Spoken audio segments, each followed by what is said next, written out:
এজন্য আল্লাহ ডেকে বললেন, খবরদার, বাবা মারে বৃদ্ধাশ্রমে রেখে এসো না। তোমাদের জ্বালা যন্ত্রণা বাবা মা সহ্য করেছে, তোমারে ঘর থেকে বের করে দেয় নাই, এতিমখানায় রেখে আসে নাই।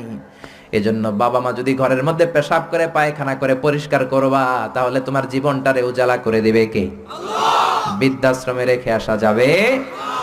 বাবা মারে যদি বৃদ্ধাশ্রমে রেখে আসো, মনে রাখবা তোর কপালে বৃদ্ধাশ্রমে জুটবে না। তুমি যদি বাবা মারে বৃদ্ধাশ্রমে রেখে আসো, তুমি বয়স্ক হলে তোমার কপালে বৃদ্ধাশ্রম নাই, ঠিক কিনা? ভাঙ্গা থালা হাতে নিয়ে তুমি রাস্তায় ভিক্ষা করে খাবা।